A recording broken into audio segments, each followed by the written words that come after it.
Good afternoon students. अब हम पढ़ेंगे फिज़िकल डिवीज़न ऑफ इंडिया।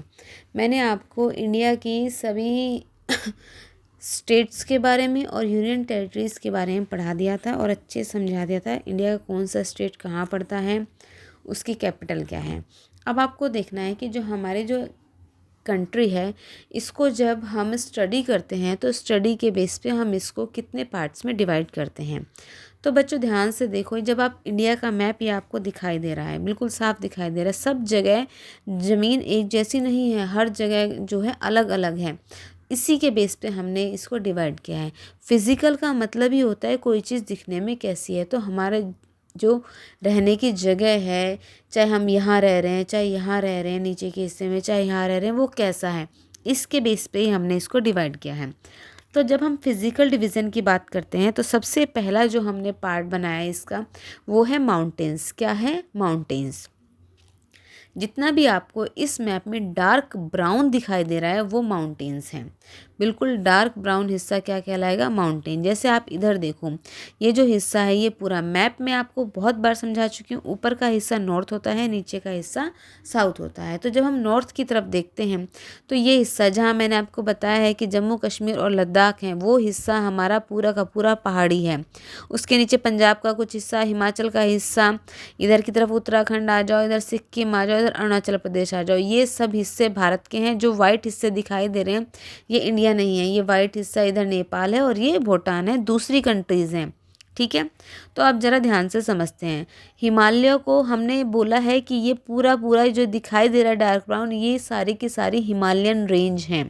यानी एक बहुत बड़ा पर्वत है जिसका नाम हिमालय है।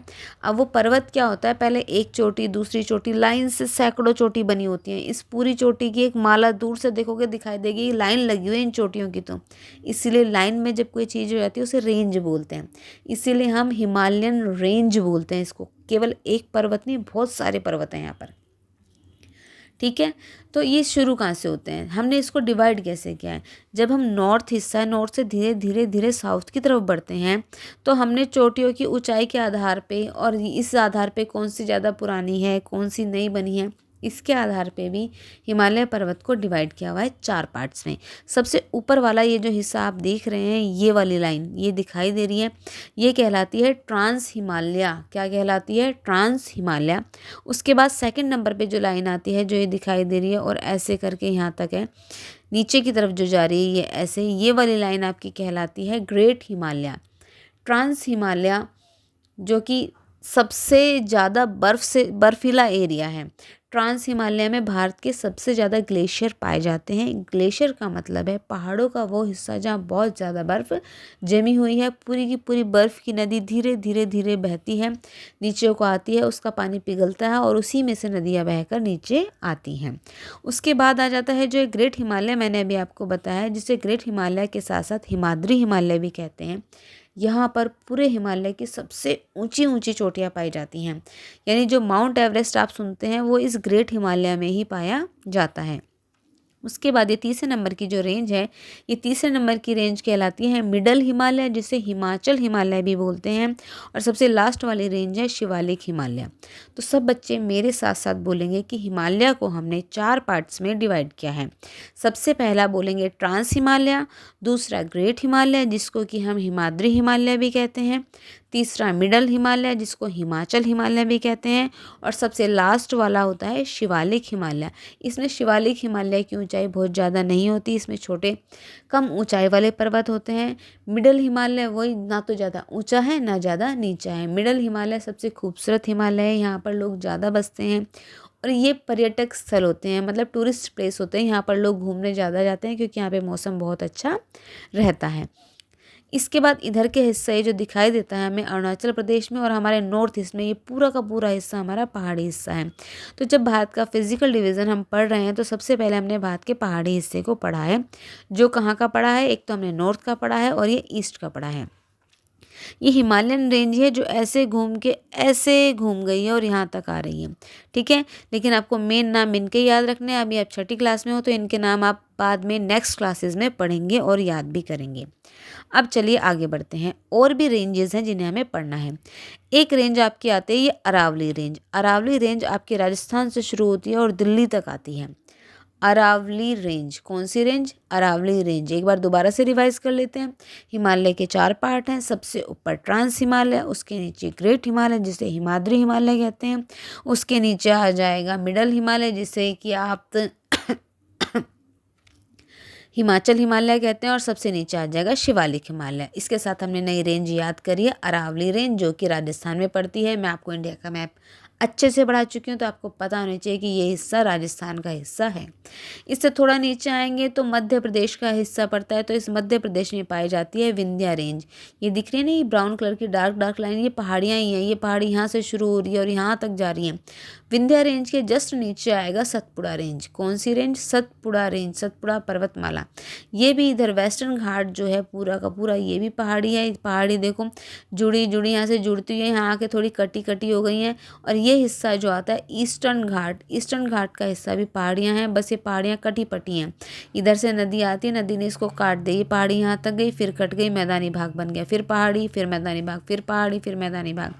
तो इस तरह आपने क्या देखा? अभी आपने पढ़ी है भारत की पर्वत चोटियाँ या पर्वतमालाओं के बारे में।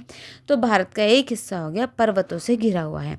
इसके बाद जितना भी ग्रीन एरिया आपको ये दिखाई दे रहा है, ये सारा ग्रीन एरिया कहलाता है भारत के प्लेन। प्लेन्स मतलब मैदानी हिस्सा, जहाँ बहुत ज़्यादा ऊबड़ खाबड़ या ऊंचाई पर ज़मीन नहीं है, ज़मीन नीचे है, आराम से सीधे घर बन सकते हैं, बहुत ज़्यादा ऊंचा नीचे ऊबड़ खाबड़ नहीं है, उन जगहों को हम प्लेन्स कहते हैं। ये वाला हिस्सा जो दिखाई देता है, ये गंगा और यमुना नदियों के बीच का। ये रही आपकी यमुना नदी, ये रही गंगा नदी। गंगा यमुना नदी मिडल हिमालय से निकलती हैं। जब ये नदियाँ बहकर आती हैं इधर से, देखो ये जितनी भी पतली पतली आपको लाइनें दिख रही है ना, ये सारी नदियाँ ही हैं। तो इस तरह ये हिमालय से बहुत सारी नदियाँ बह के इस दिशा में आती हैं। जब ये नदियाँ पहाड़ों से बहकर आती हैं, अपने साथ बहुत सारी मिट्टी लेकर आती हैं और इस एरिया में इस मिट्टी को बिछा देती हैं। ये पूरा एरिया मिट्टी से धीरे धीरे भर जाता है। ये जो मिट्टी है बहुत ही उपजाऊ मिट्टी है, इस मिट्टी पर खेती बहुत अच्छे से होती है। तो ये पूरा एरिया प्लेन्स का एरिया है। ऐसे आप यहाँ पर नदियाँ देख रहे हैं, महानदी है, ये गोदावरी है, कृष्णा है। ये इधर पहाड़ी एरिया से निकल रही हैं, अपने साथ पहाड़ को घिसती हुई लाती हैं और सारी मिट्टी को इन हिस्सों पे लाकर बिछा देती हैं और खुद जाके नदियाँ समुद्र में गिर जाती हैं। ऐसे यहाँ पूरे में मिट्टी बिछाती हुई आती है नदी और यहाँ समुद्र में गिर जाती है। तो इन नदियों की मिट्टी के द्वारा यहाँ पर बड़े बड़े प्लेन्स बन जाते हैं, यानी मैदानी भाग बन जाते हैं, जहाँ पे लोग आसानी से खेती करते हैं और अपने घर बना के मज़े से रहते हैं। तो इसी कारण, क्योंकि इन जगहों पर आसानी से खेती हो जाती है, इन जगहों की पॉपुलेशन भी ज़्यादा होती है, यहाँ पर लोग ज़्यादा रहते हैं। दूसरा हिस्सा आपने देख लिया, माउंटेन्स के बाद दूसरा हिस्सा प्लेन्स का आता है। तो इस मैप में जितना भी ग्रीन हिस्सा दिखाई दे रहा है वो प्लेन्स का हिस्सा है। बस आप इस हिस्से को मत देखो, ये हिस्सा प्लेन्स नहीं है। ये जो हिस्सा दिखाई दे रहा है ये ग्रेट इंडियन डेजर्ट है। ये भारत का तीसरा डिवीज़न है, फिजिकल डिवीज़न में तीसरे नंबर पर आता है ग्रेट इंडियन डेजर्ट, यानी थार का मरुस्थल। ये मरुस्थली पार्ट है, यहाँ की ज़मीन बंजर है, यहाँ पर खेती ईजिली नहीं होती है, सारे में रेत ही रेत है। रेत के ऊंचे ऊंचे टीले पाए जाते हैं जिनको ड्यून्स कहते हैं। क्या कहते हैं? ड्यून्स।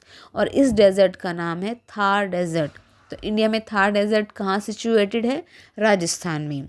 और ग्रेट इंडियन डेजर्ट का नाम क्या है? थार डेजर्ट। तो आई थिंक आपको अब इन तीनों चीज़ों को समझने में कोई कन्फ्यूज़न नहीं होगी। अब हम नेक्स्ट आगे बढ़ जाते हैं। ये वाला जो आपको ऑरेंज ऑरेंज एरिया दिखाई दे रहा है, ये प्लेट्यू है। प्लेट्यू होता है पठार, हिंदी में पठार कहते हैं। वो एरिया जो 1 किलोमीटर से ज़्यादा ऊंचा नहीं है और जिसके सर पे चोटी भी नहीं। जब हम एक माउंटेन की बात करते हैं तो माउंटेन के सर पे चोटी जैसी एक शेप बनी होती है, ठीक है। लेकिन जो एरिया ऐसा हो जो प्लेन्स से ऊंचा हो, ये प्लेन एरिया ना इनसे तो ऊंचा है, कम से कम ऑलमोस्ट 1 किलोमीटर के करीब ऊंचा है। लेकिन 1 किलोमीटर ऊंचा होने के बाद उसकी चोटी नहीं, वो ऊपर से प्लेन है। जैसे आप एक टेबल समझ लो, टेबल जो है प्लेन, जो फर्श रखा हुआ है फर्श से तो ऊंचा है लेकिन उसकी चोटी नहीं बनी होती, ऐसा एरिया प्लेट्यू कहलाता है। ये जितना भी ब्राउन हिस्सा आपको दिखाई दे रहा है ये सारा का सारा हिस्सा प्लेट्यू है। ये भारत का प्लेट्यू, डेक्कन प्लेट्यू, साउथ में इसको हम डेक्कन प्लेट्यू के नाम से जानते हैं। क्या है? डेक्कन प्लेट्यू। नेक्स्ट डिवीज़न आता है हमारा कोस्टल एरिया। ये जो हिस्से दिखाई दे रहे हैं यहाँ पे, ये है तो प्लेन सी, लेकिन कोस्ट के किनारे के प्लेन हैं, इनको हम कोस्टल एरिया कहलाते हैं। ये भारत का ये वाला कहलाएगा वेस्टर्न कोस्ट और ये वाला कहलाएगा ईस्टर्न कोस्ट।